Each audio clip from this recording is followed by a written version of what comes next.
کہتے ہیں نجاشی جن کو تو نے پناہ دی ہے جانتا ہے یہ عیسیٰ اور مریم کے بارے میں کیا عقیدہ رکھتے ہیں؟ نجاشی مسلمانوں کو بلا کر پوچھتا ہے تمہارا مریم علیہ السلام کے بارے میں کیا عقیدہ ہے؟ اب سوچئے یہاں پر منظر کتنا خطیر ہے، موقع کتنا خطرناک ہے۔ مسلمان بھاگ کر اس عیسائی بادشاہ کے سامنے پناہ لینے کے لیے آئے اور وہ دکھتی ہوئی رگ اس پر کفار مکہ نے ہاتھ رکھا ہے کہ مسلمان عیسیٰ کو اللہ کا بیٹا نہیں جانتے، تثلیث کے قائل نہیں ہے، تین الہوں کے قائل نہیں ہے، یہ تو مریم کو اللہ کی بندی جانتے ہیں، عیسیٰ کو اللہ کا بندہ جانتے ہیں۔ جب یہ عقیدہ اس نجاشی کے سامنے پیش ہوگا تو یہ ضرور غصے میں آ کر ان کو ہمارے حوالے کر دے گا، لیکن قربان جائیے محمد کریم صلی اللہ علیہ وسلم کے تیار کردہ ان اصحاب پر جب بادشاہ پوچھتا ہے تم مریم کے بارے میں کیا کہتے ہو، تو اللہ کے نبی صلی اللہ علیہ وسلم کے اصحاب کے اس گروہ میں سے ایک صحابی کھڑے ہو کر قرآن پاک کی آیات کی تلاوت کرتا ہے اور قرآن حکیم کی روشنی میں حضرت مریم علیہ السلام کا مقام بیان کرتا ہے۔ نجاشی زمین سے ایک تنکا اٹھاتا ہے اور کہتا ہے اللہ کی قسم تم نے مریم کی جو شان بیان کی ہے اس تنکے کے برابر بھی اس میں تم نے کمی نہیں کی، یہی اس کی حقیقت ہے جو تم نے بیان کی ہے۔ اور کفار وہاں سے نامراد لوٹتے ہیں۔ مسلمان کچھ عرصے کے بعد پھر واپس آ جاتے ہیں اور پھر تیسری مرتبہ رسول کریم صلی اللہ علیہ وسلم کے صحابہ جب مدینے کی طرف ہجرت کرتے ہیں تو سیدنا عثمان رضی اللہ عنہ وارضا اس تیسری ہجرت کے اندر بھی مسلمانوں کے ساتھ ہیں، آپ کی بیوی رقیہ آپ کے ساتھ ہے اور آپ کا بیٹا عبداللہ آپ کے ساتھ ہے۔ تیسری ہجرت کا شرف پاتے ہیں۔ ابھی مدینہ کے اندر مسلمانوں کو گئے ہوئے 2 سال کا وقفہ ہوتا ہے، عرصہ گزرتا ہے کہ بدر کا معرکہ پیش آ جاتا ہے۔ اب صحابہ تیاری کر رہے ہیں میدان جنگ میں جانے کے لیے، اور اللہ کے نبی صلی اللہ علیہ وسلم کی بیٹی حضرت عثمان کی زوجہ حضرت رقیہ رضی اللہ تعالی عنہا بیمار ہو جاتی ہیں۔ شان سنیے، مقام دیکھیے، اللہ کے نبی فرماتے ہیں عثمان تم مدینہ میں رہو، میری بیٹی کا خیال رکھو، اور آپ نے اپنے قریبی ساتھی اسامہ کو بھی حضرت عثمان کے خیال کے لیے چھوڑا۔ تم مدینہ میں رہو، یہ بدر والے میرے ساتھ مارکے والے جا رہے ہیں، جو بندہ مارکہ بدر میں شامل ہوگا عثمان اللہ تجھے اتنا ہی ثواب دے گا جتنا بدریوں کو ثواب دے گا، تجھے لڑے بغیر وہ ثواب ملے گا جو یہ ثواب لڑ کر حاصل کریں گے۔ تم مدینہ میں رہ کر بدر کے مارکے کا اجر و ثواب پائے گا، تو میری بیٹی کی خدمت کر، اس کا خیال رکھ، یہ بیماری کے ایام میں ہے تو مدینے میں رہے۔ غزوہ بدر کے اندر مسلمانوں کو مالک فتح عطا فرماتا ہے، اور جہاں ہی مسلمانوں کو فتح نصیب ہوتی ہے اسی رات سیدہ رقیہ رضی اللہ تعالی عنہا بیماری کی شدت بڑھتی ہے، فوت ہو کر یہ جہان چھوڑ کر اپنے اللہ کے پاس چلے جاتی ہے۔ حضرت عثمان رضی اللہ عنہ وارضا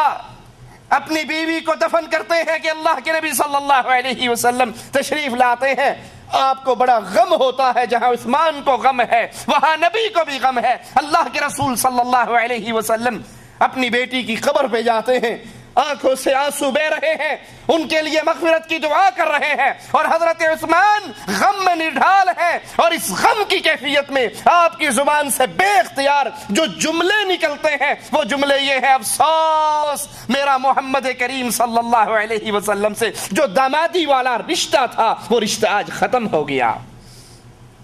بیوی کی وفات کا غم اپنی جگہ پر، لیکن اس سے بڑا غم یہ ہے کہ آج سے پہلے لوگ کہا کرتے تھے یہ عثمان داماد رسول ہے صلی اللہ علیہ وسلم، وہ جو میرا ایک رشتہ تھا نبی سے، نبوت والا رشتہ تو تھا ہی، کلمہ پڑھ کے میں آپ کے ساتھیوں میں شامل تو ہو گیا، لیکن میرا آپ سے رشتہ سسر کا تھا، دامادی کا رشتہ تھا، آج وہ رشتہ ختم ہو گیا۔ کسی کو اپنی بیٹی کا غم ملا ہو، کسی کا داماد اس کی بیٹی کو خوش نہ رکھتا ہو، کیا خیال ہے وہ بیٹی مر جائے تو یہ دوسری بیٹی کا نکاح اپنے اس داماد سے کرے گا کہ تجھے پہلے ہی ایک دی تھی، تو نے اسی کو ذلیل کر کے رکھا؟ لیکن جو کوئی انسان کسی سے اتنا خوش ہو اپنی بیٹی کا رشتہ دے کر، وہ سمجھتا ہو کہ اس نے حق ادا کیا ہے محبتوں کا، تبھی انسان اپنی دوسری بیٹی اس کو دیتا ہے۔ اللہ کے نبی صلی اللہ علیہ وسلم کے ساتھی حضرت عثمان بار بار یہ جملہ کہتے ہیں کہ آقا علیہ السلام سے، امام الانبیاء سے جو وہ رشتہ داری تھی، وہ شرف آج ختم ہو گیا۔ اللہ کے نبی علیہ الصلوۃ والسلام حضرت عثمان سے اپنی دوسری بیٹی کا نکاح کر دیتے ہیں۔ سیدنا عثمان کو گالیاں دینے والوں، سیدنا عثمان پر طعن کرنے والوں، سیدنا عثمان کی توہین کرنے والوں، سیدنا عثمان کے ایمان کا انکار کرنے والوں، سیدنا عثمان کے بارے میں نفاق کی تہمت لگانے والوں، بتاؤ اگر عثمان سچے مومن نہ ہوتے، اگر عثمان سے رسول صلی اللہ علیہ وسلم خوش نہ ہوتے، اپنی دوسری بیٹی کا نکاح اس سے کیوں کرتے؟ دوسری بیٹی کو ان کے نکاح میں دینا یہ عثمان کے ایمان کی بھی گارنٹی ہے، آپ کے اخلاق کی بھی گارنٹی ہے، محبت رسول کی بھی گارنٹی ہے کہ اللہ کے نبی صلی اللہ علیہ وسلم کو آپ سے اتنی محبت تھی، ایک بیٹی کے فوت ہو جانے پر دوسری بیٹی کا نکاح آپ سے کر دیا۔ اللہ کے رسول علیہ الصلوۃ والسلام ہجرت کے 6 سال اپنے اصحاب کرام کو لے کر عمرے کی نیت سے مدینہ سے نکلتے ہیں۔ 1400 صحابہ آپ کے ساتھ ہیں، ارادہ عمرے کا ہے، اسلحے سے لیس نہیں ہے، جنگی حالت میں نہیں، جنگی تیاری میں نہیں، بلکہ صرف عمرے کی غرض سے آتے ہیں۔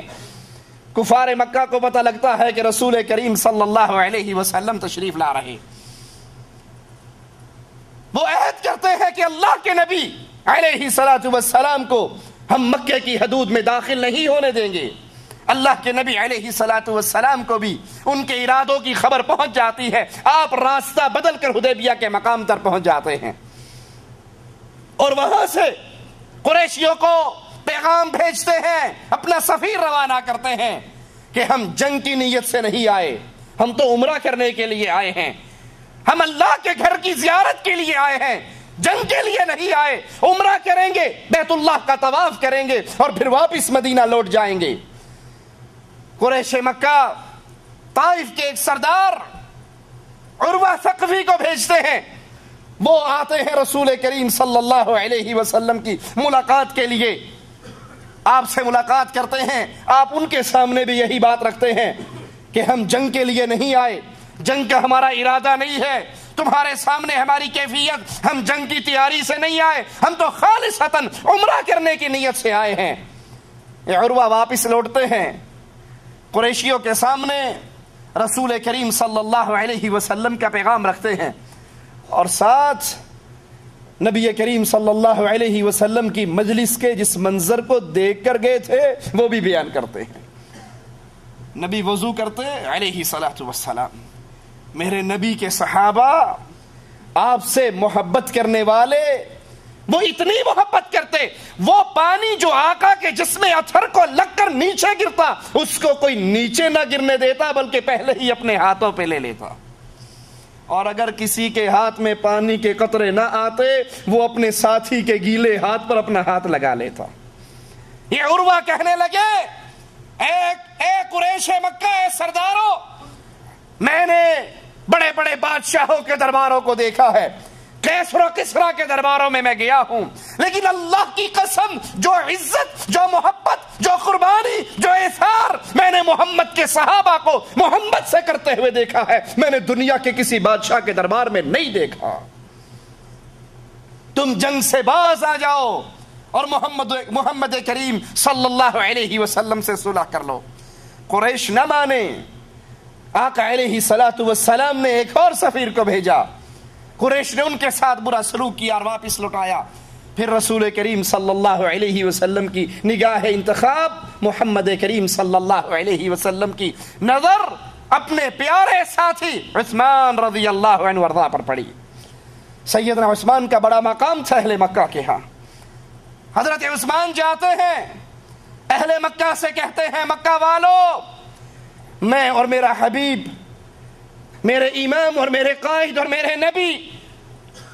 ہماری جماعت اپنے نبی کے ساتھ صرف عمرے کی نیت سے آئی ہے، جنگ کرنے کی غرض سے نہیں آئی، ہمیں عمرہ کرنے دو اور ہم لوٹ جائیں گے۔ کفار مکہ نے کہا اے عثمان ہم تجھے اجازت دیتے ہیں، بیت اللہ خالی ہے، جاؤ طواف کرو، حجر اسود کو چومو، عمرہ ادا کرو، تمہیں کوئی نہیں روکے گا، تم جاؤ، تمہیں اجازت ہے، جاؤ عمرہ کر لو۔ اے عثمان تیری عظمتوں پہ قربان، تیری محبت رسول پہ قربان۔ ہم بھی محبت رسول کے دعوے دار، چہرے پہ داڑھی آ جائے اور بیگم ناراض ہو جائے تو نبی کی سنت کو شیو کر کے بیوی کو راضی کر لیتے ہیں۔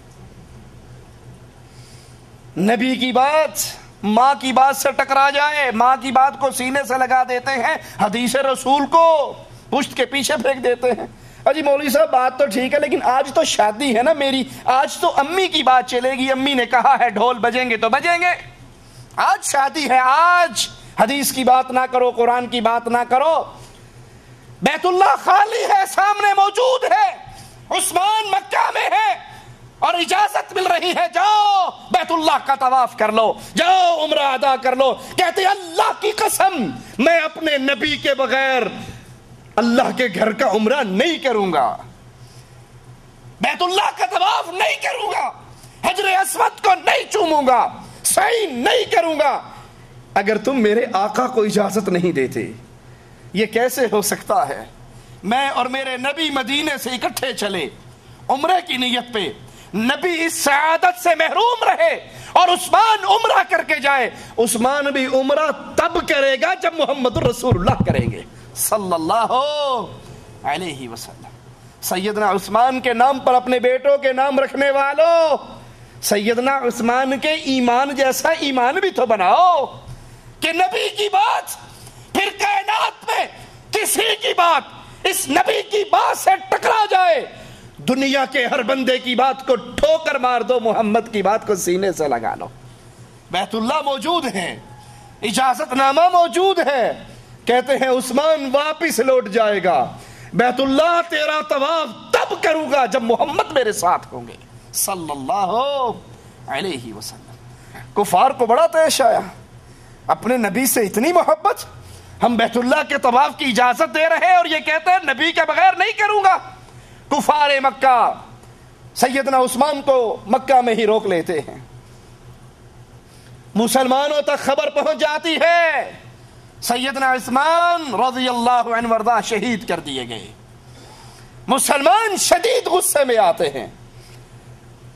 غصے میں آ کر عثمان کے خون کے